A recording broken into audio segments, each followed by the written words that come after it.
Olá, gente.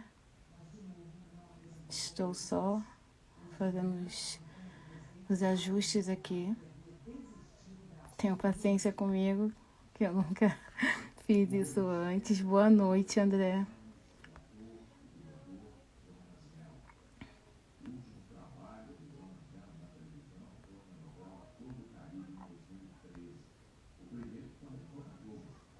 Acho que tá fluindo, gente.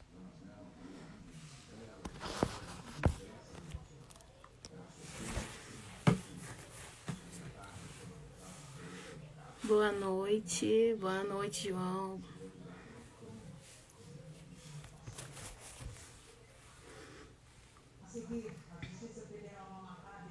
Não sei se tá tudo certinho. Vocês estão me ouvindo, gente? Só coloca um ok quem tá me ouvindo, por favor. Porque eu não consigo colocar meu fone e deixar o celular em pé ao mesmo tempo.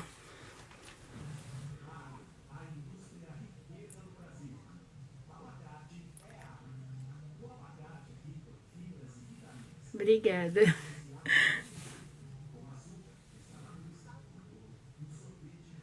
Vamos esperar mais 3 minutinhos. Aí a gente chama nosso convidado também.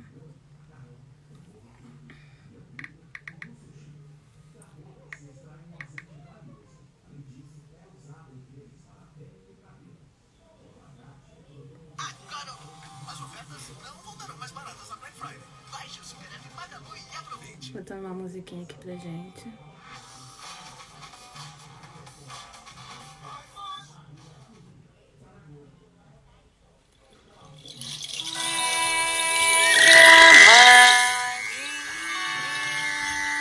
Boa noite. Oi, Sérgio.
A imagem aparecida em nossa escravidão, com o rosto dos pequenos, cor de quem é irmão.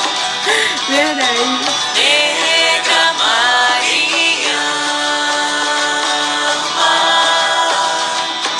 Negra Maria, Negra Maria,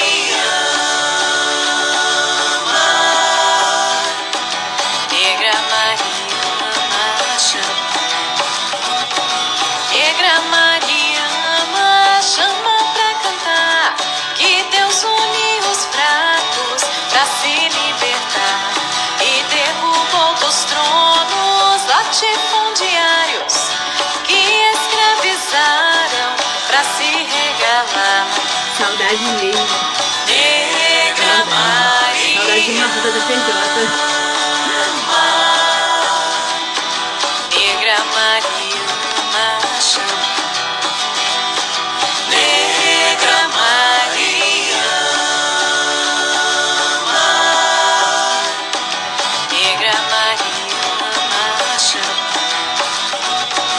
Negra Maria, chama pra dançar, saravá, esperança até o sol raiar. O samba Obrigada, Matheus. o sangue derramado, o grito e o silêncio dos martirizados. Negra Maria,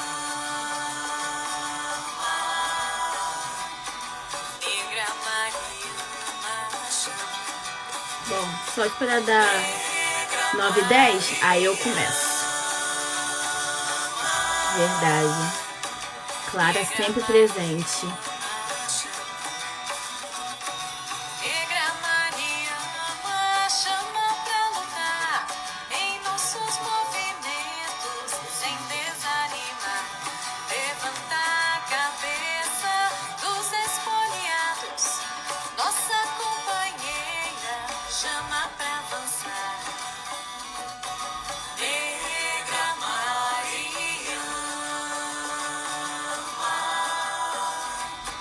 Negra Mariana chama. Negra Mariana, Bom, nosso convidado também já chegou, já está aqui na live, né? Então vou iniciar. Negra Mariana. Bom, boa noite, gente. Meu nome é Joyce. Faço parte da PJ, né? Primeira vez que eu faço uma live, nunca fiz uma live na minha vida. Então, eu tô muito grata, agradeço muito a PJ pelo convite, por ter me convidado, por ter dado esse voto de confiança, né? Porque fazer um encontro desse é um voto de confiança, né? Ontem, quando a Simone me mandou a mensagem, eu fiquei meio assim, mas resolvi aceitar, né? Porque é um assunto que eu gosto de falar e gosto de estar presente, né? Eu escolhi a música Negra Mariana porque eu acho que nenhuma música definiria estar nesse momento agora para falar desse assunto. Então, e essa música é muito linda, muito forte.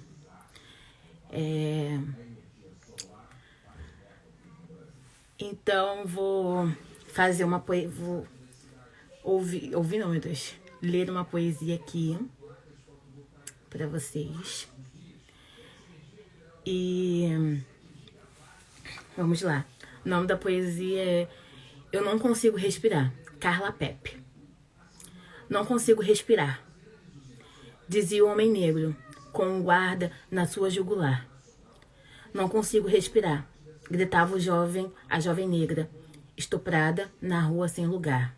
Não consigo respirar, dizia a mãe preta, porque não tinha como as crianças criar. Não consigo respirar, disse a travesti preta, depois dos amigos dela debochar. Não consigo respirar, dizia a avó preta, cansada da luta. Nossa, é um poema bem... uma poesia, né? Não consigo respirar, gritam todos os negros, porque combinaram de nos matar. Mas nós não vamos sem lutar.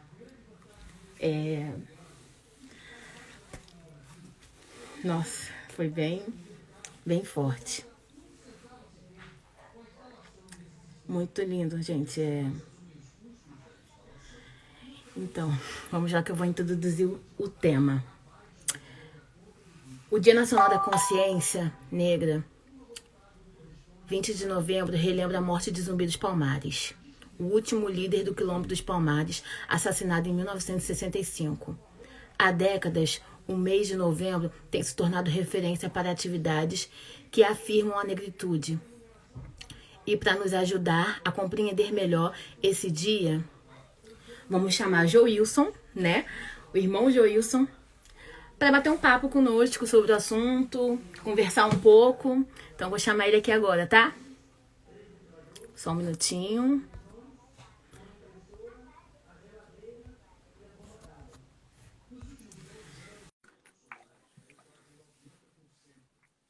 Esperando ele aceitar.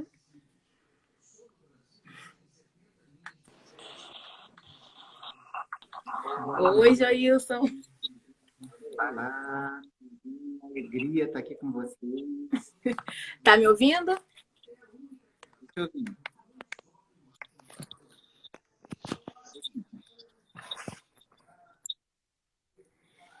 E aí, tudo Bem, bem? bem, graças a Deus. Muito obrigado pelo convite, parabéns pela ideia da live, da roda de conversa. Uma alegria estar aqui com a galera da Diocese de Nova Iguaçu. A gente que agradece seu convite. A gente que agradece, né, por você ter aceitado o convite, tá bom? Vamos começar uma oração, fazer um Pai Nosso? Era para mim fazer o Pai Nosso antes, mas eu quero fazer com você, né? Porque é bom a gente fazer o Pai Nosso com todo mundo. Pai Nosso, que estás no céu, santificado seja vosso nome. Venha a nós o vosso reino. Seja feita a vossa vontade, assim na terra como no céu. Nosso de cada dia nos dai hoje. Perdoai Nossas ofensas, assim como nós perdoamos a quem nos tem ofendido. Cair em tentação, mas livrai-nos do mal. Amém.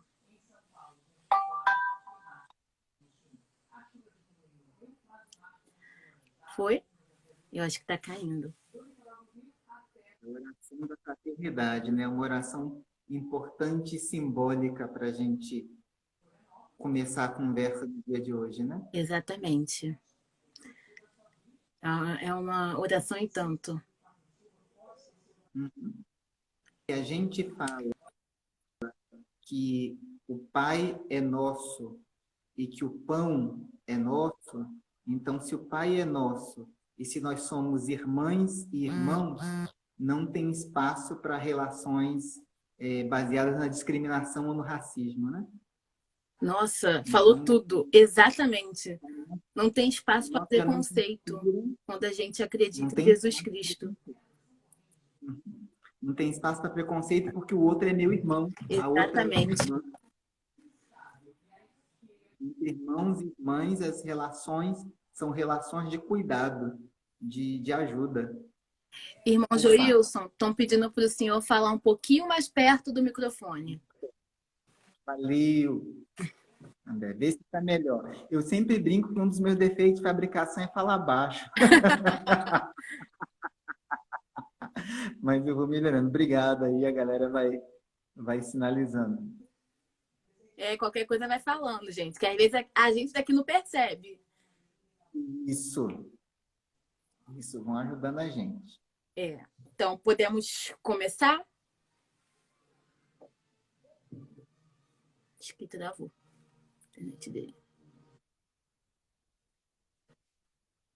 Posso iniciar com a primeira pergunta? Pode, vamos conversar. Então, vamos lá. Quero que primeiro o senhor se apresente, fale seu nome, quem você é, o que o senhor faz, sua relação com Deus. Bacana. Então, meu nome é Joilson, sou irmão marista, então faço parte de uma congregação de religiosos irmãos que se dedicam à educação e evangelização de crianças e jovens. Então, a minha missão está ligada à educação e evangelização da juventude. Moro hoje no Rio de Janeiro e sou assessor da Pastoral da Juventude aqui na Arquidiocese do Rio.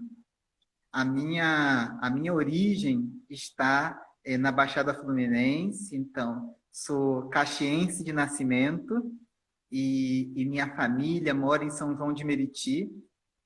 Olha que legal os amigos passando aqui. Minha família mora em São João de Meriti, São João que foi Diocese de Nova Iguaçu, né?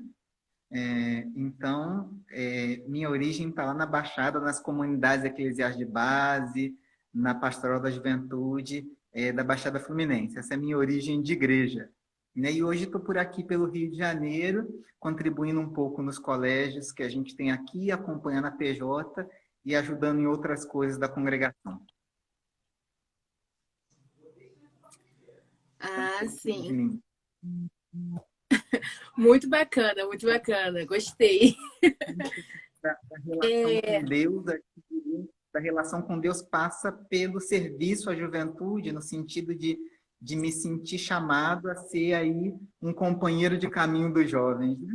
Então, minha relação passa aí pelo contato, a presença junto às juventudes, em especial a galera da PJ. Uhul! Que bom!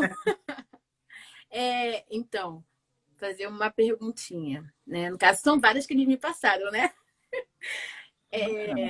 Como você enxerga o Dia da Consciência Negra no Brasil? Legal. Eu vou trazendo um pouquinho da minha opinião e a galera que está ouvindo aí vai entrando no papo também, partilhando as opiniões de vocês para a gente continuar, né? Eu acho que o Dia da Consciência Negra, quando a gente fala de consciência, eu acho que duas coisas a gente poderia pensar. Uma primeira é que, às vezes, a gente vive no piloto automático sem tomar consciência das coisas. Então, falar do Dia da Consciência Negra é falar de um momento onde a gente vai tentar, a partir da história, a partir da luta, a partir da memória, tomar consciência do que está acontecendo, olhar para a realidade e retomar as nossas lutas enquanto negros e negras do Brasil. Para mim, uma outra coisa importante ao falar de consciência é que o Dia da Consciência Negra é um dia, talvez, para a gente desnaturalizar as coisas. Tem várias coisas que, às vezes, são vistas como naturais, né? Para alguns, talvez, o racismo seja visto como natural. Algumas pessoas não se escandalizam com o fato de, a cada 23 minutos, um jovem negro morrer nesse país, né? Algumas pessoas não se escandalizam com o tamanho da presença negra na população carcerária ou com os desafios ligados a diferenças salariais.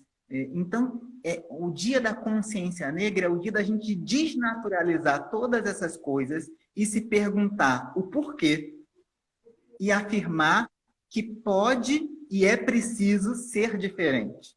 Então, acho que o Dia da Consciência Negra é o dia para a gente olhar para a realidade e começar a desnaturalizar as coisas. Também é um momento para a gente celebrar, para partilhar as coisas, para trazer na memória coisas importantes que nos animam na luta. Sim. Né? Toda batalha tem aquele momento que a gente tem que parar para respirar, né? Então, acho que o Dia da Consciência Negra é um bom momento para isso, né? A gente para respirar, para tomar consciência de algumas coisas, para continuar aí as batalhas do dia a dia da vida. Do dia a dia, né? Uhum. Gostei, sabe as palavras. Exatamente. As pessoas não se espantam tanto, né? Com tanta diferença entre negro e branco e acham que é normal. E muitas das vezes falam que é vitimismo nosso pelo fato da gente só estar querendo implorar por igualdade. Uhum. E pensar que falar de igualdade, e quando a gente fala de igualdade, é lembrar que os nossos antepassados vieram para o Brasil num processo aonde não foi lhes dado a oportunidade de desenvolver todas as potencialidades que eles tinham. Sim. O Luiz Eduardo Soares, ele diz que é preciso tratar de forma desigual os desiguais. O que é isso? Falar de igualdade, de equidade, é falar de tratar de forma desigual no sentido de oferecer a cada um o que é preciso e necessário para que a pessoa se desenvolva. E como nós estamos em situações diferentes, para quem está em situações diferentes, é preciso oferecer coisas diferentes. Né? Por isso as políticas afirmativas. Né? Sim. Vamos para a próxima pergunta. O que representa a figura de Zumbi dos Palmares para você? Eu acho que o Zumbi dos Palmares traz para nós... Primeiro, da gente pensar que é preciso ter referências negras. A primeira coisa é pensar um herói, uma referência negra. E aí a gente traz Zumbi dos Palmares, mas também, por exemplo, para nós da Baixada Fluminense, trazer a figura do marinheiro João Cândido, né? O herói da revolta da Chibata, que morou, que foi com a família dele para São João de Meriti, né? Eu tive a graça de conhecer a filha dele, Dona Zelândia, que era da Comunidade Nacional da Saúde, em Coelho da Rocha, né? Então, é essa dimensão. Aqui, ó, o Fábio está trazendo para a gente aqui, exato.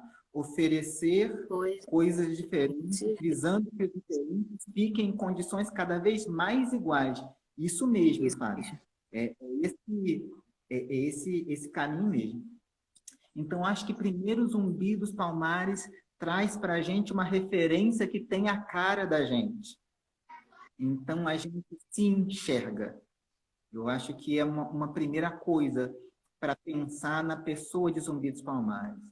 A outra coisa de falar de Zumbi dos Palmares e pensar em um Zumbi dos Palmares é da gente falar das lutas que marcam a trajetória do povo negro. Porque, às vezes, ensinam para a gente na escola. Negros vieram para o Brasil como escravos. Ponto. E aí diz assim, os índios brigaram, se rebelaram, não aceitaram, e aí foram dizimados, não foram escravizados. Mas o negro parece que aceitou e vira escravo. E quando a gente traz Zumbi dos Palmares, diz assim que, peraí, a história não é assim, não. Falar do povo negro no Brasil é a gente falar de uma trajetória de lutas, de um povo que, desde que chegou no Brasil, das mais diversas formas, foi lutando para poder viver nessas terras. Sim. E o Quilombo dos Palmares é um dos exemplos, é um dos sinais de luta. E aí a gente vai ter trazer vários outros, né? Fora as vidas, né, que foram tiradas, as vidas que nem conseguiram chegar por meio desses navios negreiros, né? Porque sabíamos, né, a gente tem comprovações que eram navios deploráveis, né? Que vinham, né? Então, não tem como a gente esquecer o que aconteceu, né? Porque é difícil. A gente vê, são entes, né? São heranças nossas. Sim. Eram navios que eram chamados de tumbeiros. E a própria expressão tumbeiros vai lembrar isso, né? É sepultura.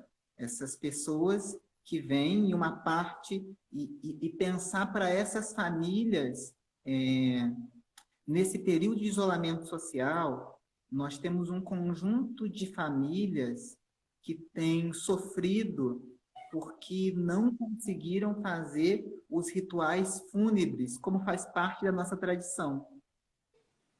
Né? Então, para nós, católicos latinos, afro-latinos, enterrar, chamando os parentes, fazendo velório, é um elemento que faz parte da nossa tradição. Imaginemos que gerações inteiras, algumas famílias, algumas pessoas foram jogadas ao mar. Morreram antes de chegar ao Brasil e foram jogadas ao mar. E essas famílias não tiveram a possibilidade de velar e de enterrar os seus parentes. Então, é a violência, o tamanho da violência. E essa história é marcada por violência, mas também é marcada por resistências. E aí, quando a gente fala do Quilombo dos Palmares, da Revolta dos Malês, da Revolta da Chibata, da Balaiada, a gente vai falar de várias histórias. Né? Falar da história do povo negro, tem uma música do Ney Lopes, se não me engano, que ele diz que o nosso nome é Resistência, né? Quem estiver ouvindo a nossa live, eu recomendo ver essa música, porque é muito interessante. Ela é cantada algumas vezes pela Alcione. Né? E ele vai falar das várias maneiras de resistir. Então, falar de zumbi é falar de resistência. O André aqui, ó, ele mandou uma mensagem, ó. Por isso é importante descentralizar o discurso, que todos têm oportunidade, pois sabemos que não é bem assim. Estamos no mesmo mar, mas em barcos totalmente diferentes e outros nem barcos têm. E a gente imaginar que dentro da nossa trajetória, os povos que foram escravizados aqui no Brasil não tiveram ações afirmativas que os inserisse no mercado de trabalho, né? E também é preciso lembrar que quando a gente fala de uma abolição de escravatura, quando ela foi realizada oficialmente, vários negros já tinham comprado a sua própria alforria. Além de toda a luta e resistência, tiveram aqueles que caminharam, que entraram no caminho da legalidade e trabalharam para garantir a sua alforria, né? Então, essa possibilidade de inserção, né? Porque os mais pobres, os que estão nas periferias, os que têm menor escolaridade, os que são negros, por consequência dessa trajetória histórica. E até mesmo, o senhor falou dessa questão da abolição, né?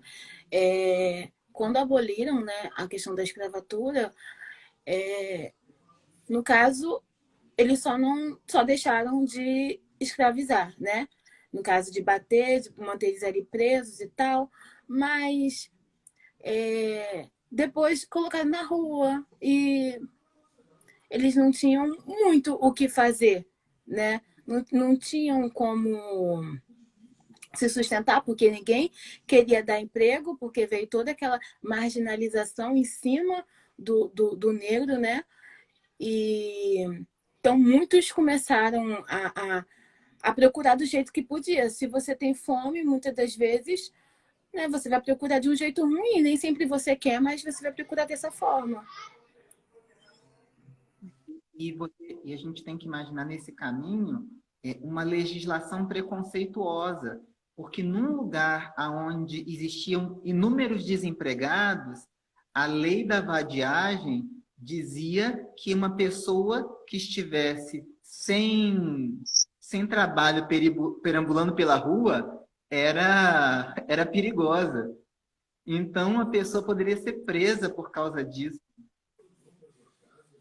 Então, a própria legislação da época era uma legislação preconceituosa.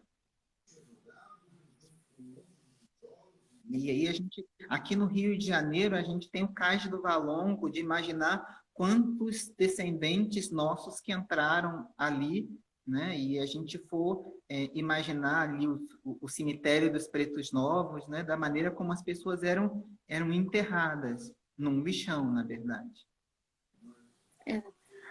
Mandaram, o Renan falou, a abolição nunca acabou definitivamente neste país. O pai professor mandou aqui. O que mais me impactou neste sentido foi quando um colega negro me perguntou de onde era a minha família e expliquei que eram imigrantes, e ele então me lembrou que a família dele era escrava, não possuía laços com outro país, um nome de família. Isso me impactou muito. Igor, gostei, Igor, pai professor. Esse é um amigo, né? Gente boa, sociólogo. E tem essa questão, né, que o Igor traz para a gente, que é mesmo, por exemplo, uma das coisas que nos foi negada é falar da nossa origem. Porque alguns dizem assim, eu sou da família tal, eu sou da família tal. E a nossa origem nos foi negada. Por exemplo, a gente pode imaginar, a partir do lugar do Brasil que nós estamos, a nossa possível descendência. Então, se você está no recôncavo baiano ali, existe uma probabilidade grande de você ser iorubá, né? Se você está no Maranhão, tem uma possibilidade grande de ser de origem jeje.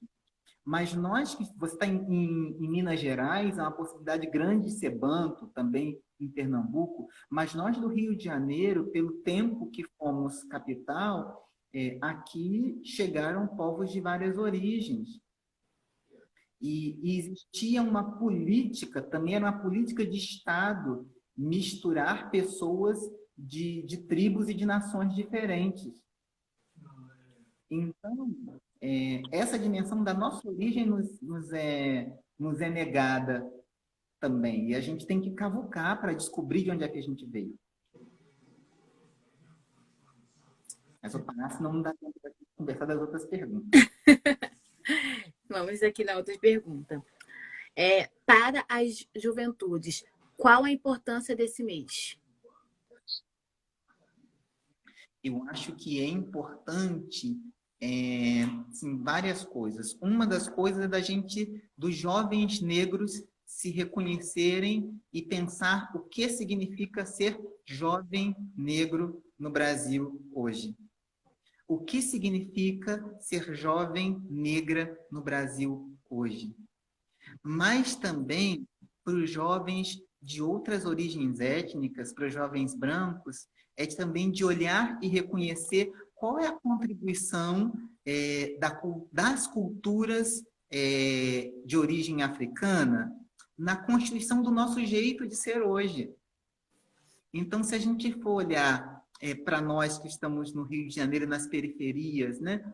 O samba, o funk, quantas expressões culturais que nós temos têm a sua origem dentro da realidade do povo negro.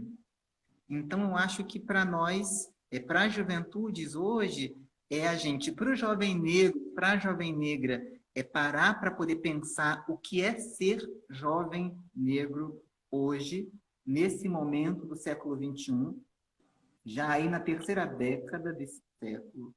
O que é isso? E para os jovens brancos, olhar a realidade social e reconhecer as contribuições que a negritude traz para a sociedade. E para todos nós, a gente imaginar o desafio de não sermos racistas numa sociedade que é racista. E aí, para todos nós, tem esse desafio de desconstruir o racismo e construirmos outras relações, novas relações, relações baseadas na fraternidade. Então, acredito que para a juventude, uma das questões fundamentais é isso, é se reconhecer, é olhar no espelho e reconhecer a sua própria beleza. Em especial para as juventudes, que essa dimensão de ser aceito nos grupos, de reconhecer a própria beleza, de se harmonizar com o próprio corpo, é uma questão forte para as pessoas jovens. Eu acho que a gente precisa aprender a se olhar no espelho e se ver bonito. Verdade. Porque nós, negros, algumas vezes nos disseram que não era bonito. O cabelo é ruim. Você é feio. E aí, reconhecer a beleza do cabelo e a especificidade que o cabelo tem, a beleza dos nossos traços. Isso é uma questão que esse dia, esse mês, esse momento traz para a gente. Muitos adolescentes sofrem por olhar no espelho e não se aceitarem. Discutir consciência negra hoje é a gente afirmar a beleza. As crianças precisam de representações negras, né? de bonecas, de heróis negros. Que ainda é difícil achar. Ainda é difícil ter bonecas negras, ter bonecos negros. Não é uma questão fácil de achar. Então, quando a gente até mesmo fala até da juventude, se olhar no espelho e ela Gostar, isso vem todo um trauma de criança, porque a gente sempre teve bonecas loiras, bonecos brancos, de olhos azuis. Então, quando a gente cresce, a gente quer alisar o cabelo, a gente quer afinar o nariz, a gente passa por tudo isso. O processo de aceitação, eu acho, do jovem negro é muito mais difícil, porque muitas das vezes ele se olha no espelho, ele quer tentar ser um pouco mais claro, né? Ele quer. Eu já vi relatos de pessoas negras que não saíam muito no sol porque não queria ficar, né, mais bronzeada. Então, é um processo de aceitamento muito grande. Você falar para uma pessoa negra que o teu cabelo é bonito, que o seu cabelo cheio é bonito, gente, isso faz uma diferença muito grande, entendeu? E tem que reafirmar. Não dizer o tempo todo o quanto que ela ficaria bonita com o cabelo alisado ou com um cabelo diferente, que a gente só vai estar retrocedendo. Sim. E tem também a questão para as juventudes, para todos nós, mas para as juventudes também, da dimensão do corpo enquanto objeto de desejo, né? Negros e negras são vistos apenas, simplesmente, como objeto de desejos. Isso. E às vezes dessa dimensão do padrão. Todo negro tem que saber sambar. Então, se eu não sei sambar, olha, mas você é negro, você não sabe sambar? Mas que estereótipo é esse? E toda mulher negra tem o corpo assim, todo homem negro tem o corpo assim. E aí, se a gente não entra não só nos padrões do estereótipo da beleza branca, mas também se a gente não está naquilo que foi dito que é típico do negro, mas você é negro e não samba? Isso.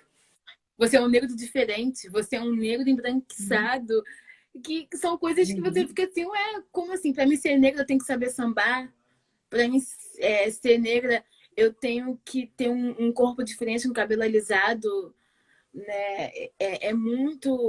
São muitas coisas complicadas mesmo. Então, a juventude se vê livre, né? É o momento da juventude afirmar a sua beleza, a sua identidade, a sua dignidade, para além de qualquer estereótipo, de qualquer condição. Exatamente. Agora nós vamos para a parte do... Deixa eu ver se tem alguma pergunta aqui. Não tem. Vamos para a parte do julgar. Estávamos na parte de ver, agora vamos na parte de julgar. Como trabalhar essa consciência num Brasil que nega o racismo? Eu acho que tem alguns caminhos. Vamos pensar que educação é um caminho. Então, eu acho que isso tem que entrar como pauta na escola. Né?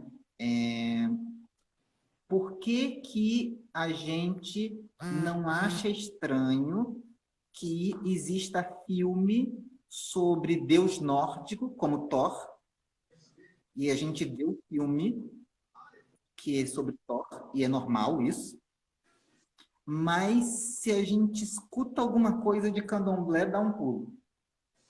Mas espera aí, aonde está a estranheza? Por que na história eu posso estudar mitologia grega e aí eu descubro que Zeus é o deus principal lá do Olimpo, eu descubro que o deus fulano de tal fez isso, a deusa fulano de tal fez isso, tem deus do mar, tem deus do inferno, tem deus de tudo quanto é canto. Exatamente. Mas se a gente vira e fala de Oxum, é complicado. Que é cor de macumba. Exatamente. E macumba não tem escola. Mas espera aí. Se a filosofia grega realmente tem sua contribuição na constituição da sociedade ocidental, por que a gente não pode falar das religiões de matriz africana? Então, eu acho que uma das questões, um dos caminhos, são os caminhos ligados à educação. Um outro caminho, eu acho que da gente falar de consciência negra e trazer o tema nesse momento, são os nossos próprios corpos. O jeito da gente se vestir, às vezes fala pela gente mesmo, a gente não precisa dizer nada. É aquele penteado, é aquele turbante, e isso é uma maneira de trazer o debate. Isso é uma maneira de trazer o debate. Uma outra maneira de trazer o debate é a gente olhar, por exemplo, eu acho que aqui no Rio de Janeiro a gente tem uma coisa lindíssima e riquíssima, que são a tradição das escolas de samba.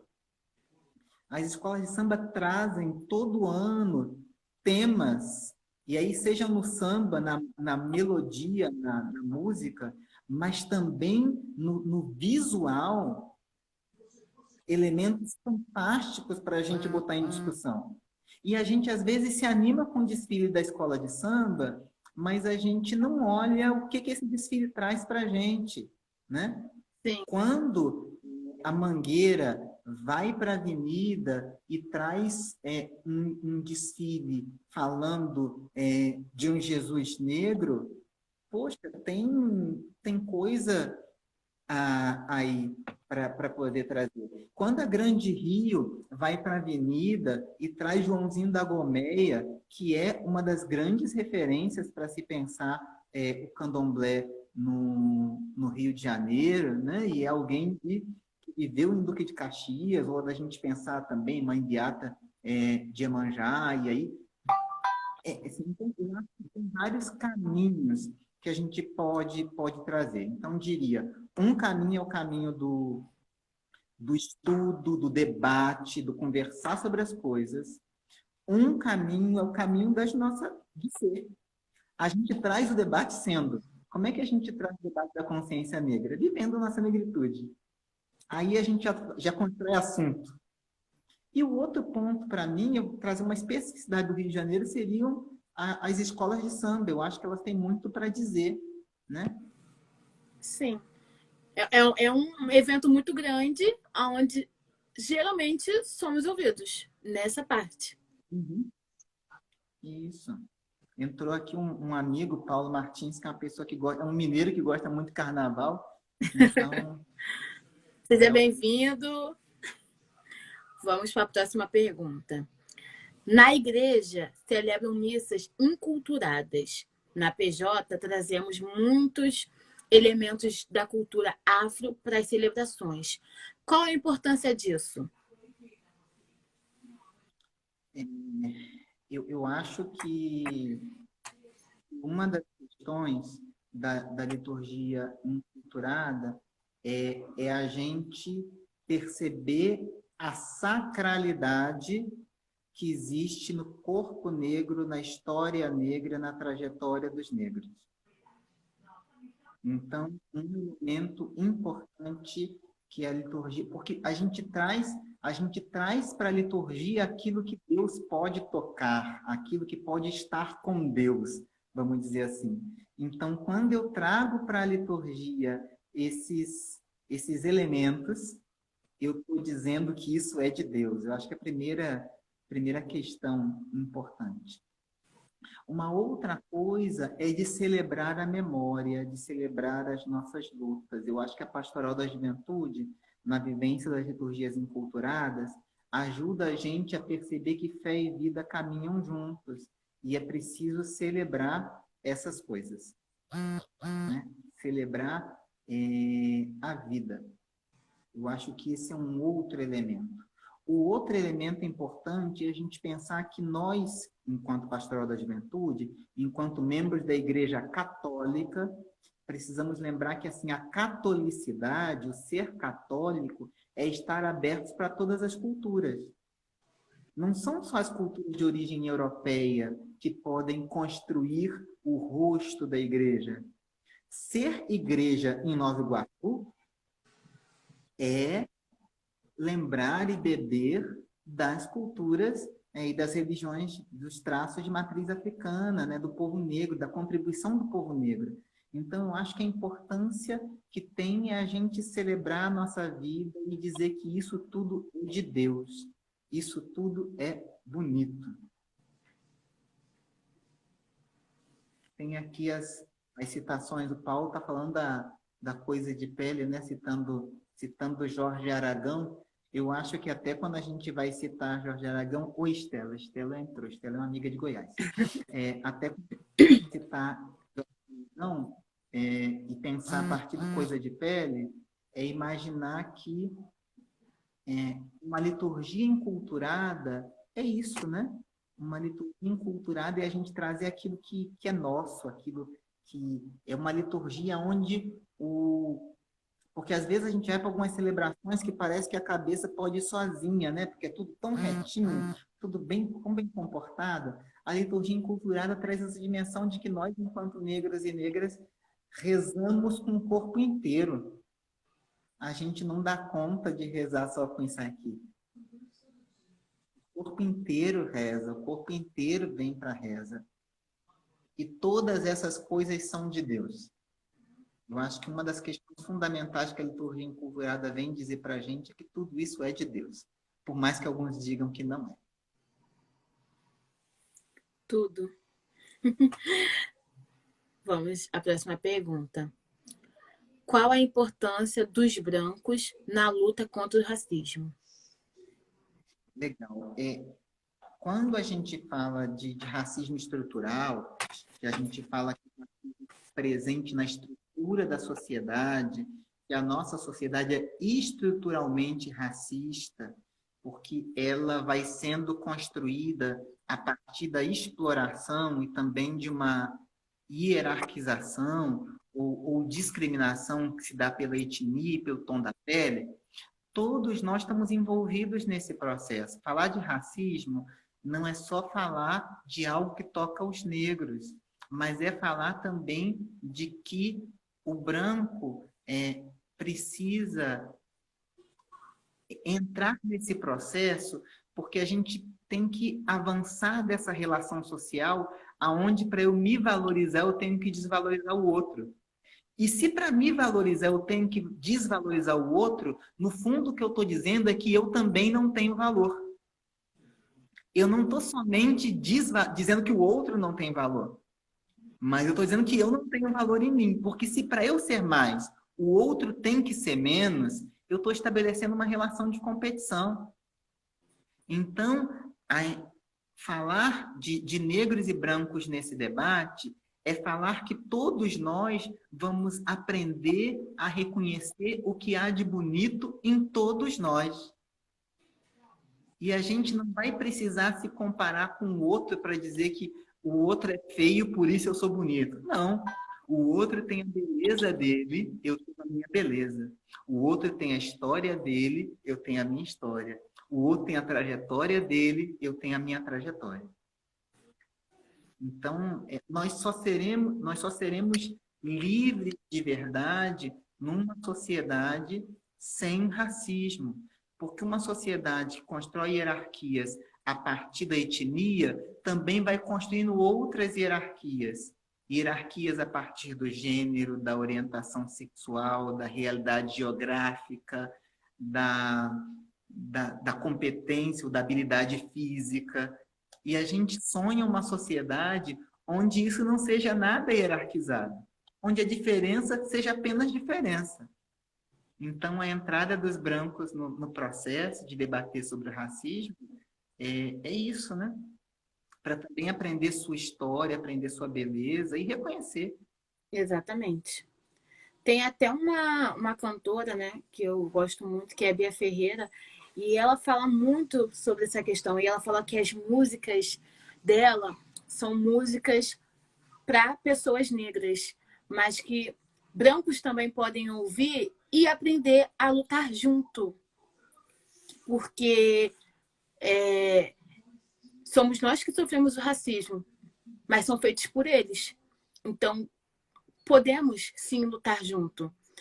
Escrever até uma frase aqui embaixo, ó, não basta ser racista, é preciso ser antirracista. Essa é a frase da Angela Davis. E isso que tem que acontecer, temos que ser antirracistas para a gente combater. Não basta só combater o racismo, a gente tem que ser antirracista, que é assim que vai funcionar. Nós precisamos construir uma sociedade onde não caibam nenhuma forma de discriminação. Nenhum tipo de preconceito. A organização social não seja a partir de nenhum preconceito, né? Todo mundo tem que ter direito de ser feliz, todo mundo tem que ter espaço nessa sociedade. Então, falar do antirracismo, para mim, uma das questões para todos nós é a gente e aí eu vou retomar de início, é desnaturalizar. Não é normal. Não é normal. A maneira como a sociedade brasileira está organizada não é normal. Não é normal que as mulheres andem na rua com medo. Não é normal que uma mulher ande na rua com medo de sofrer violência. Isso não é normal. Não é normal que uma pessoa negra sinta desconforto perto de um carro de polícia, porque a polícia me olha como um perigo em potencial. Não é normal. Não é normal que um policial haja de um jeito quando entra num bairro de classe alta e haja de outro jeito quando entra na periferia. Não é normal. Tiroteio e bala perdida não é normal em lugar nenhum. Nem na última rua da favela, nem na principal avenida da cidade. Não é normal. Não. Então, a gente precisa entrar nessa luta de desnaturalizar os processos e de construir uma sociedade diferente. O João me mandou uma mensagem aqui agora que quando der 1 hora de live, a live vai cair, né? Porque o Instagram não permite. Aí ele falou que é só a gente abrir uma outra. Ah, bacana. Que ainda faltam outras perguntas aqui. Então, vamos para a pergunta agora no agir. De maneira efetiva, o que está faltando para somar nessa luta? O que está faltando para somar nessa luta? Eu acho que todos nós precisamos reconhecer qual é o nosso papel e qual é o nosso espaço. Então, por exemplo, Pastoral da Juventude, grupos de jovens, como é que a gente entra nessa? Como caminhar com os nossos grupos de jovens para que eles ajudem a construir uma sociedade antirracista? Igreja, qual é o nosso lugar? Eu acho que o que está faltando é a gente reconhecer cada um o seu... Tinha um funk antigo que brincava, né? Cada um no seu quadrado. Eu acho que a gente reconhecer cada um qual é o nosso quadrado.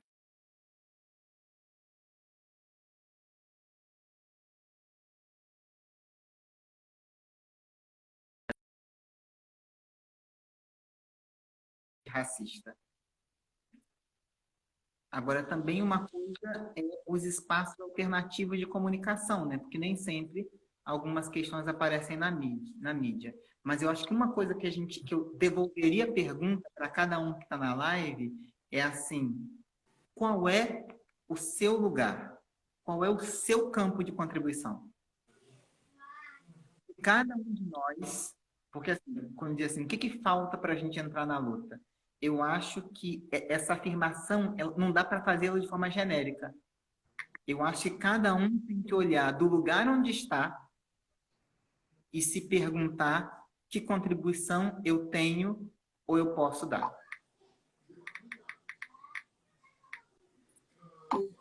Vamos fazer aqui a próxima pergunta. O João falou que depois que a live cair não tem como abrir outra. Então vamos acelerar um pouquinho para a gente não perder nada.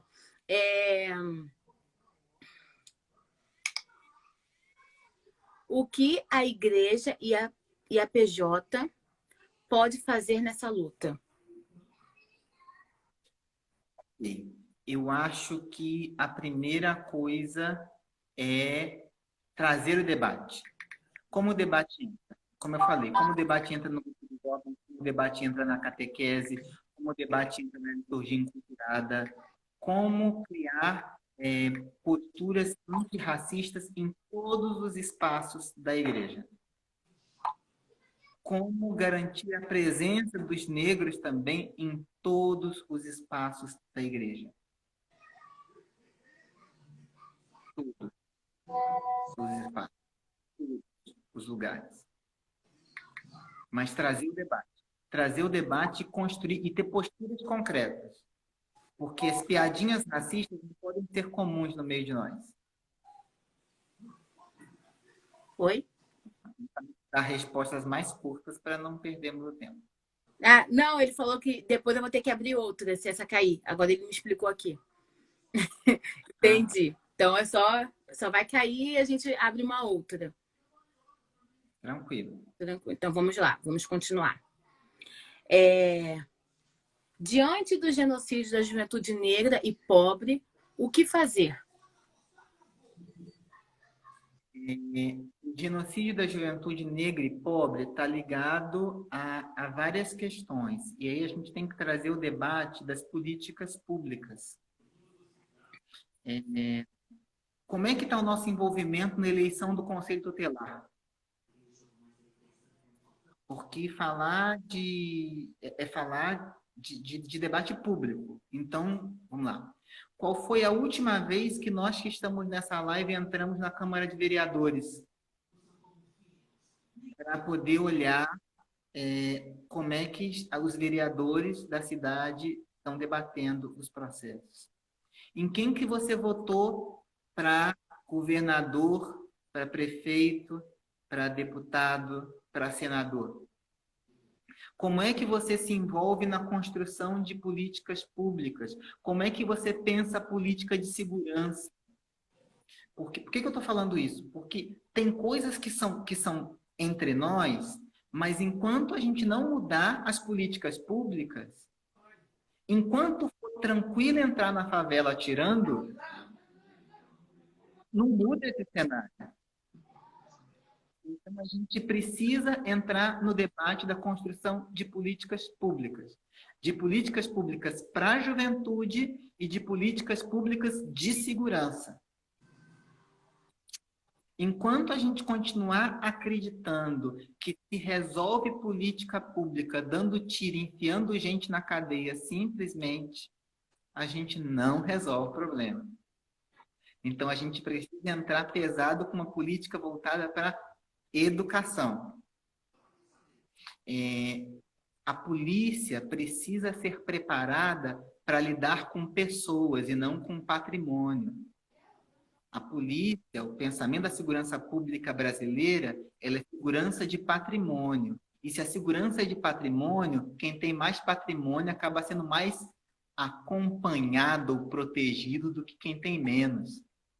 Nós precisamos de uma política de segurança pública que enxergue o outro como cidadão.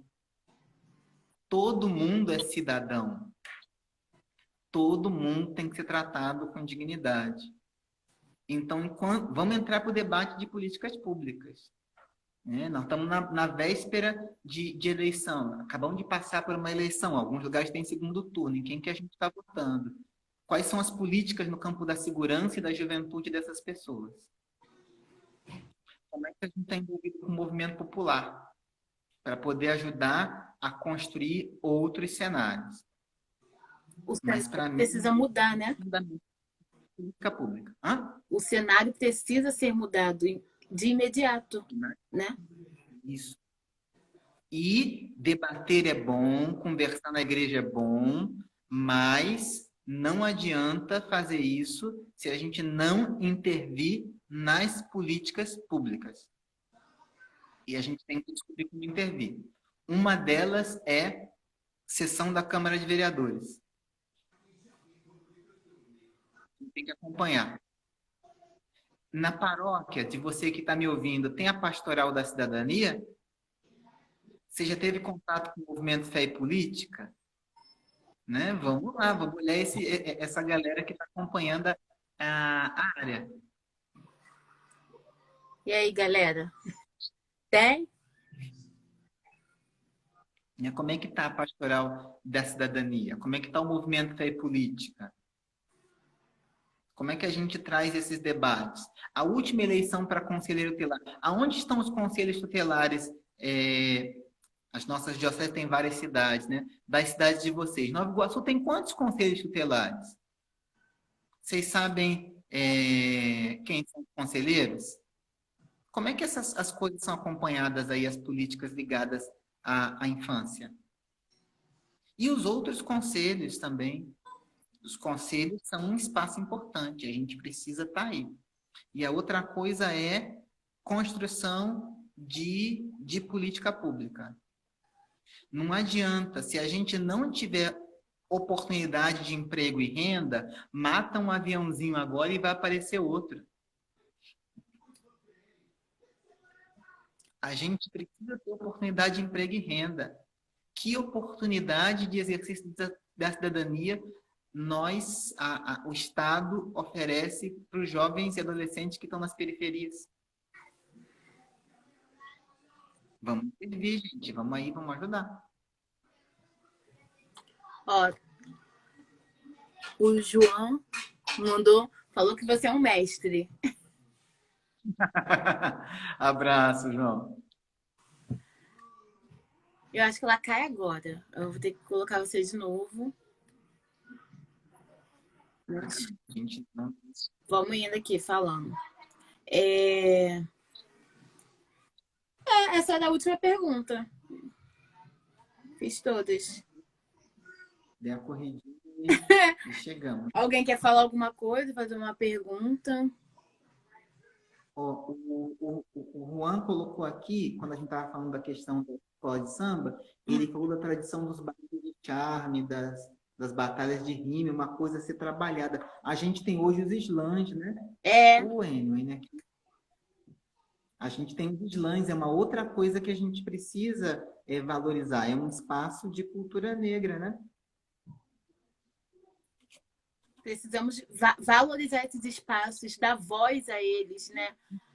Às vezes eles fazem muito na praça, mas precisamos tornar o slam, essas batalhas de rap, de voz, algo cultural mesmo, algo que as pessoas possam ir, possam fazer o tempo todo e que gostem, né?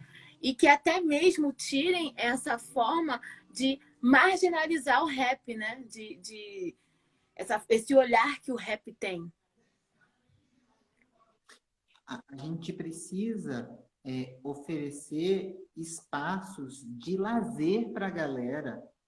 E a galera não pode ser criminalizada por causa de opção de lazer.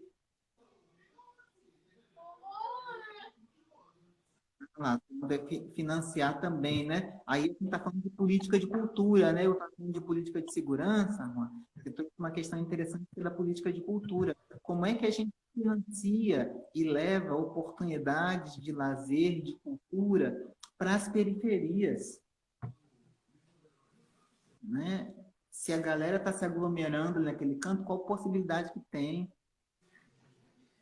de música, de lazer, de diversão? O lazer é algo importante. Políticas de cultura, de arte, é algo importante para as juventudes. Exatamente. Agora, tem uma última pergunta, que agora o senhor tem que falar um recado para a juventude preta, né, que está nos ouvindo. Eu traria alguns elementos que a gente já conversou e diria assim: primeiro, vamos reconhecer a nossa beleza. Né? O Enio está falando aqui da desconstrução da mentalidade opressora, é isso aí, Enio. É a gente reconhecer as várias belezas. Nós somos belos. Não permita que ninguém diga para você que você não é belo.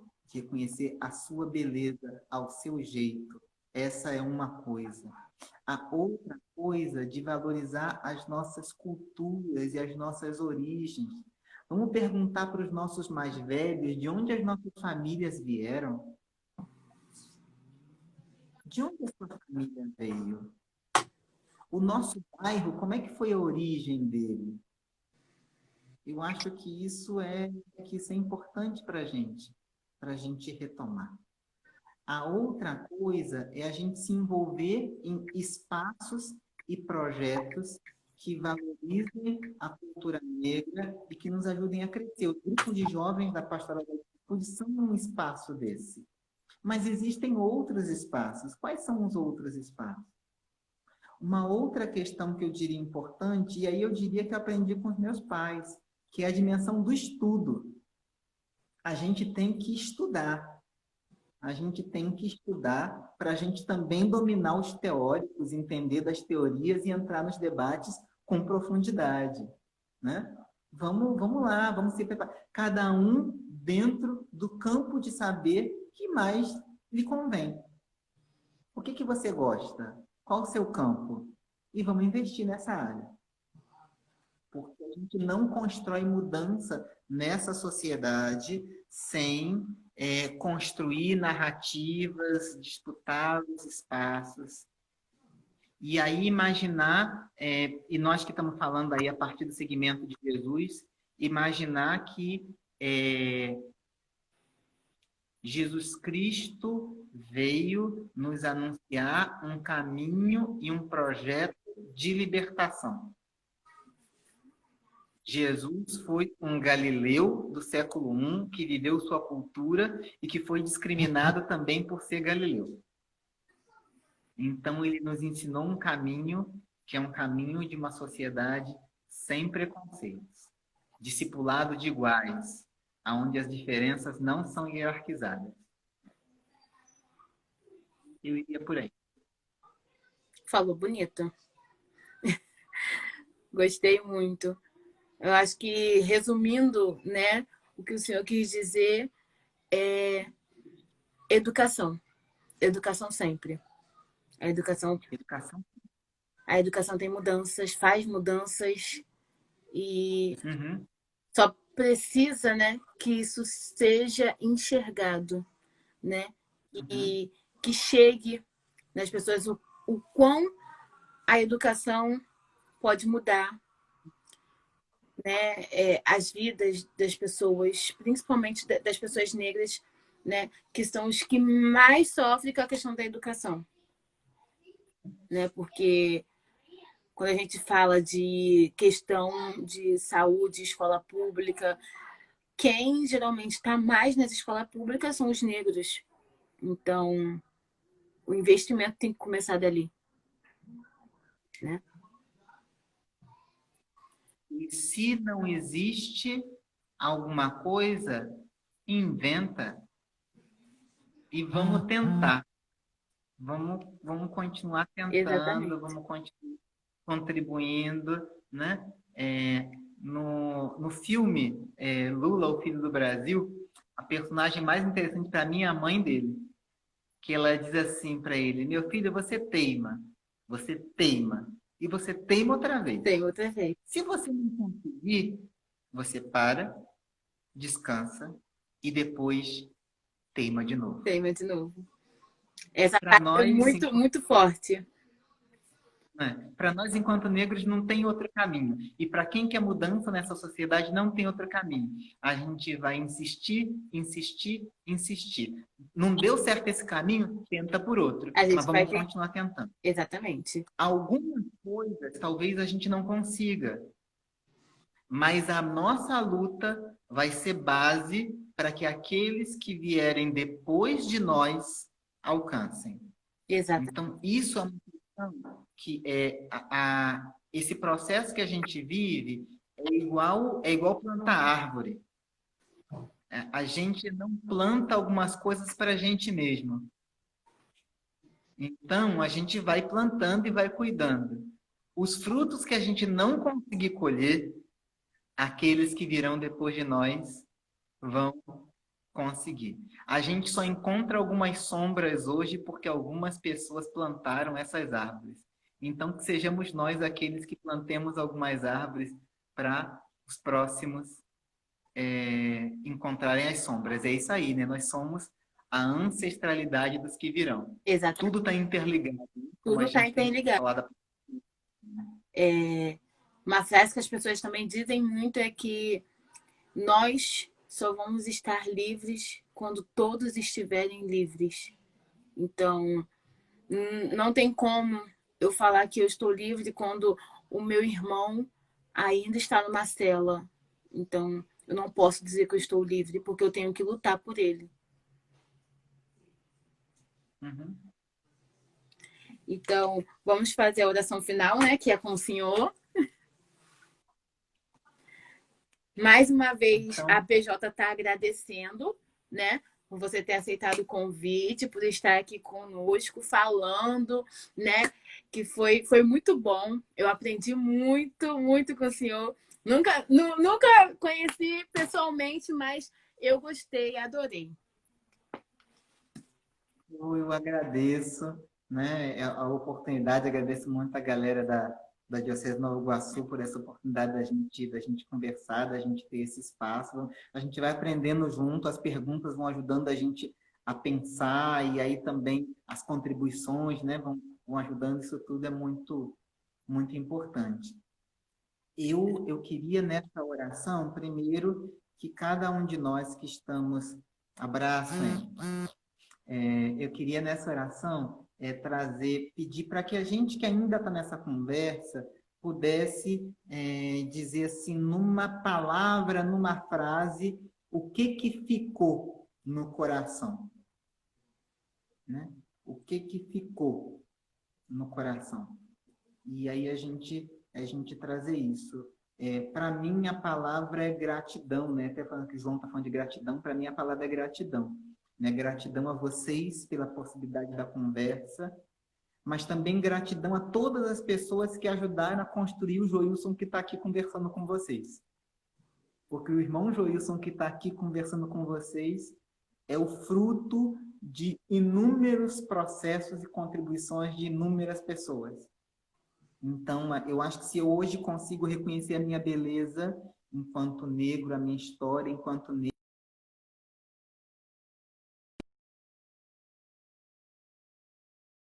se quiser aí, está indo no papo, no chat, vamos trazer as palavras que resumem o que fica no coração. E aí eu queria convidar você para a gente terminar do jeito que a gente começou, que é com a oração do Pai Nosso. Porque eu acho que o Pai Nosso é a grande afirmação de fraternidade e de uma sociedade antirracista que a gente faz toda vez que a gente, enquanto cristão, se reúne. Exatamente. Não dá para rezar o Pai Nosso e continuar sendo racista. Quem faz isso, ou não entendeu o Evangelho, ou é mentiroso. Porque a oração do Pai Nosso é a oração antirracista. Porque o Pai é nosso e a gente é irmão. A gente é irmã. E aí convidar você para a gente rezar junto, aqueles que estão junto com a gente, para a gente rezar o Pai Nosso nessa afirmação, nesse Pai Nosso. Que Deus nos chama a construir uma sociedade onde caibam a todos. E Deus nos chama a ser antirracista. Vamos rezar junto. Vamos. Pai nosso, que estás no céu, santificado seja vosso nome. Venha a nós o vosso reino. Seja feita a vossa vontade, assim na terra como no céu. O pão nosso de cada dia nos dai hoje. Perdoai as nossas ofensas, assim como nós perdoamos a quem tem ofendido. E não nos deixes cair em tentação, mas livrai-nos do mal. Amém. Dom Pedro Casaldáliga dizia que perder a esperança é uma grande tentação.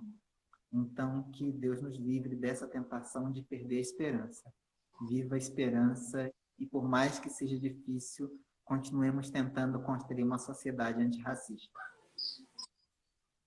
E assim seguimos.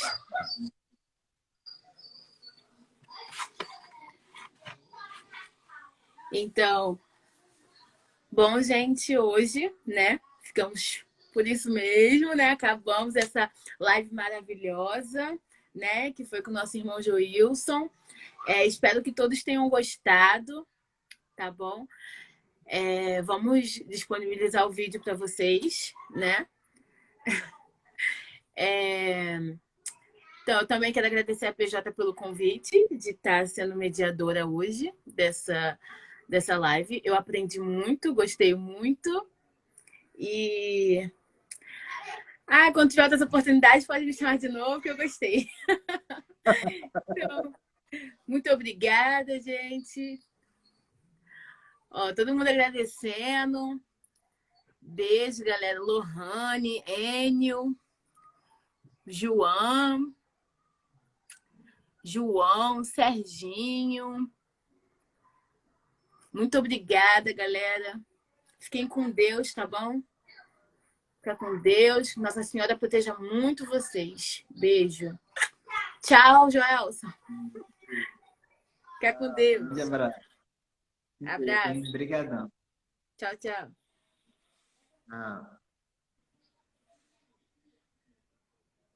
Como é que eu faço aqui agora? Eu acho que eu desejo encerrar o vídeo.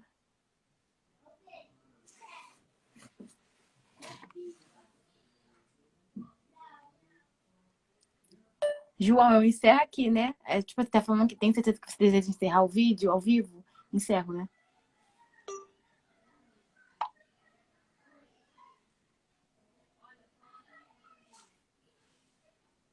João, eu encerro aqui, né?